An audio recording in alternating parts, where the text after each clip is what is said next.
6ই ফেব্রুয়ারি 2025 তারিখে blind persons association ও যাদবপুর বিশ্ববিদ্যালয় প্রকাশনা যৌথভাবে 48তম আন্তর্জাতিক কলকাতা বইমেলার প্রেস কর্নারে একটি আলোচনা চক্রের আয়োজন করে।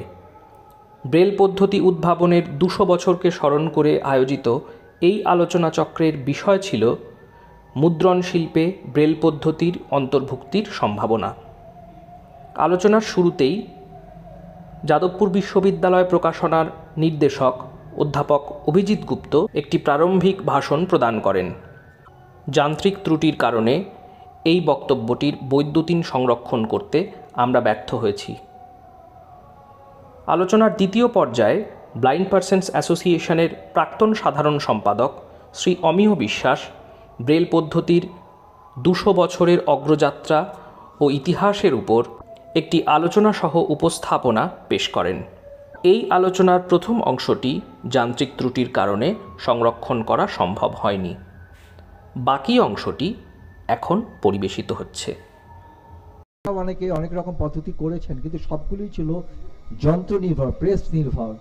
খালি হাতে সেগুলোকে লেখা সম্ভব নয়, এবং সেগুলো সবই উঁচু অক্ষরে বিভিন্ন ভ্যারিয়েশন। লুই যেটা করলেন সেটা এই 6টা ডটেরই বিভিন্ন কম্বিনেশন, এবং সেই কম্বিনেশনগুলো কিন্তু মূল অক্ষরের সঙ্গে মিলবে না, কিন্তু সেটা দৃষ্টিহীন পড়তে পারবে, লিখতে পারবে। এখন সমস্যা হলো, যেহেতু এটা মূল লেখার সঙ্গে মিলছে না, সেহেতু এটা প্রথমে তার শিক্ষকরা বা অন্যান্য যারা দৃষ্টিমান ব্যক্তি, স্কুল অথরিটি, তারা মেনে নিলেন না। তাদের মনে হলো তাদের আবার এটা নতুন করে শিখতে হবে।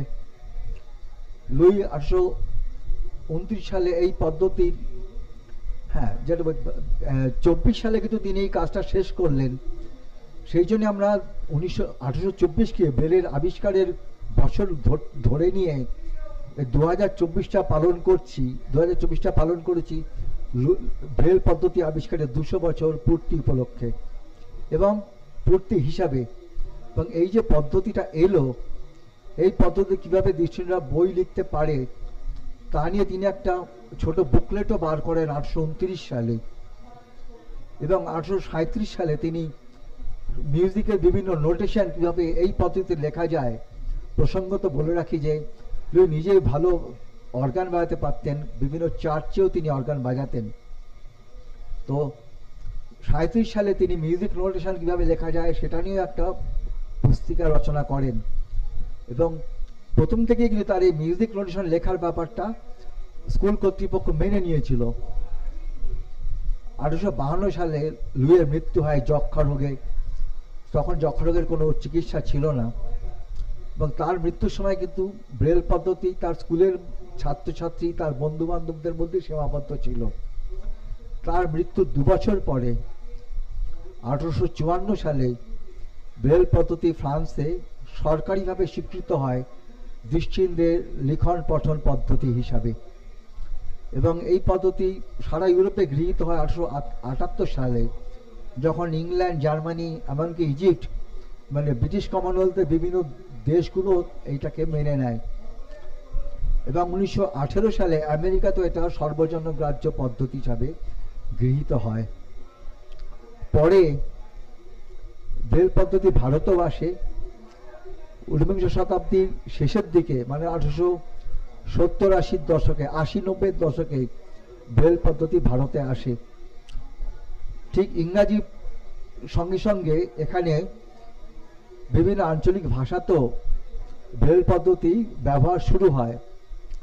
এ প্রসঙ্গে উল্লেখ করা দরকার যে প্রবাসী এবং মডার্ন রিভিউ পত্রিকার প্রতিষ্ঠাতা সম্পাদক রামানন্দ চট্টোপাধ্যায় ব্রেল পদ্ধতির জন্য, বাংলা ভাষার জন্য ব্রেল পদ্ধতি একটা স্ক্রিপ্ট তৈরি করেন।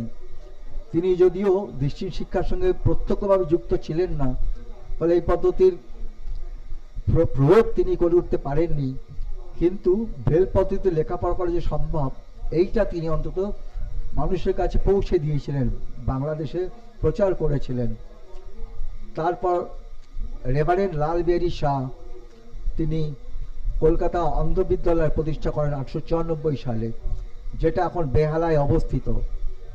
এবং এই স্কুলের জন্য তার ছাত্রছাত্রীদের জন্য তিনি একটা নিজস্ব বাংলার ব্রেল স্ক্রিপ্ট তৈরি করেন।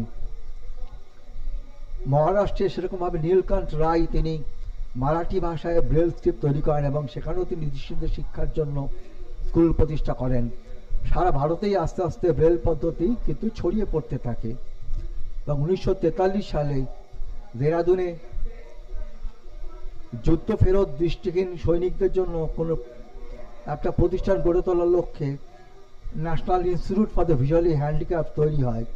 সেটা পরবর্তীকালে সারা ভারতেই ব্রেল পদ্ধতি বা দৃষ্টিহীনদের শিক্ষার প্যারেন্ট বডি হিসাবে স্বীকৃতি পায় এবং কেন্দ্রীয় সরকারের সমাজ কল্যাণ দপ্তরের আন্ডারে সেটা আজও ফাংশনাল। এইখানেই 1951 সালে প্রথম ব্রেল প্রেস প্রতিষ্ঠিত হয় ভারতে। এই 1951 সালেই ভারতে প্রথম একটা সর্বজন্য গ্রাহ্য ব্রেল স্ক্রিপ্ট ব্যবহার করা শুরু হয়, যেটার নাম ছিল ভারতী ব্রেল। শিক্ষামন্ত্রী ছিলেন তদানীন্তন কেন্দ্রীয় শিক্ষামন্ত্রী হুমায়ুন কবিরের উৎসাহে এই পদ্ধতিটা গৃহীত হয়। তার আগে প্রায় 19টা ভাষায় বিভিন্ন রকম ব্রেল পদ্ধতি চালু ছিল। তাই ভারতী ব্রেল আবিষ্কারের পর একটা বড় সুবিধা হলো যে এই পদ্ধতিতে একই ব্রেল স্ক্রিপ্ট ব্যবহার করে আমরা বাংলা, হিন্দি, আসামিজ, উড়িয়া এই ভাষাগুলো পড়তে পারি। মানে আমাদের আলাদা করে আর হিন্দি বা আসামিজ বা ওড়িয়া ভাষা শিখতে হয় না, ভাষাটা শিখতে হয়, অক্ষরগুলো চিনতে হয় না।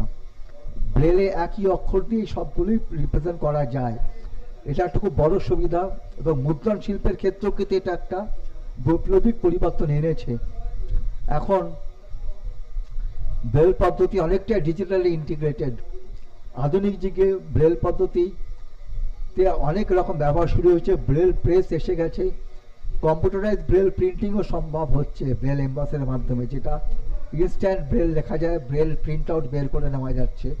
একটু কস্টলি, কাগজগুলো একটু দামি, প্রিন্টারগুলো বেশ কস্টলি, কিন্তু তা হলেও অন্তত এটা টেকনোলজিতে সম্ভব হয়েছে। এবং তার সঙ্গে সঙ্গে আরও একটা নতুন যন্ত্র এসেছে, রিফ্রেশেবল ব্রেল ডিসপ্লে।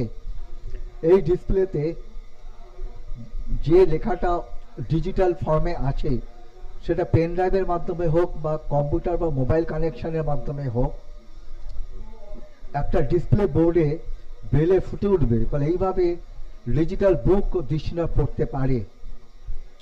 এই ইন্টিগ্রেশনটা এখন সম্ভব হয়েছে এবং 2009 সালে সারা বিশ্বে যখন লুই ব্রেলের জন্মদিন পালন হয়, সারা বিশ্বে ব্রেলের জন্ম 200 পালিত হয়, সেই সময় কিন্তু এই পদ্ধতি ব্যাপকভাবে জনপ্রিয় করবার জন্য বিভিন্ন উদ্যোগ নেওয়া হয়েছিল।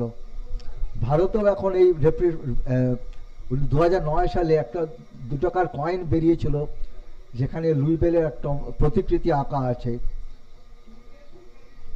2019 সাল থেকে লুই ব্রেলের জন্মদিন 4 জানুয়ারি বিশ্ব ব্রেল দিবস হিসেবে পালিত হচ্ছে এবং আমরা এখন যে ব্রেল ডিসপ্লে মাধ্যমে বই পড়া সম্ভব, এই ডিসপ্লে এখন ভারতেও পাওয়া যাচ্ছে, ভারতে তৈরিও হচ্ছে, দাম একটু বেশি।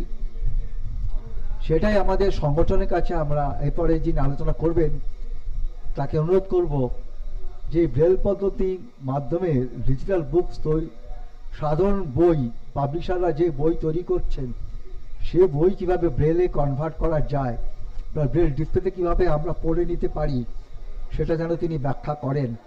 কারণ এই বইমেলায় এসে দেখি হাজার হাজার বই, লক্ষ লক্ষ বই, কত মানুষ সে বই কিনছেন, পড়ছেন, এটা আমরা পড়তে পারছি না। আমাদের অবস্থাটা সেই এনশিয়েন্ট মেরিনারের মতো, যিনি লিখেছিলেন water water everywhere not a drop to drink. অতই সমুদ্রে ভেসে চলেছে জাহাজ, চারিদিকে নোনা জল, কিন্তু এক ফোঁটা পানীয় জল নেই। আমাদের অবস্থাটা সেই রকম। আমরা খুব সীমিত কয়েকটা ব্রেল বই মাত্র পাই।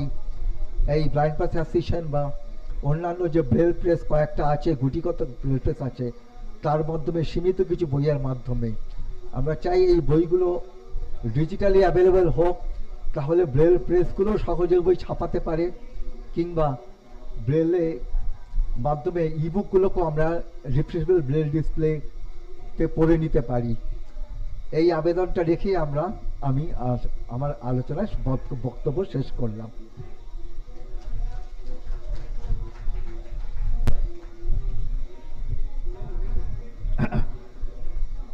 ধন্যবাদ অমিয়দাকে। তিনি যেভাবে সুন্দরভাবে ব্রেল আবিষ্কার থেকে বর্তমান যুগে তার সম্ভাবনা তুলে ধরেছেন, এই পথেই আমাদের এগোতে হবে।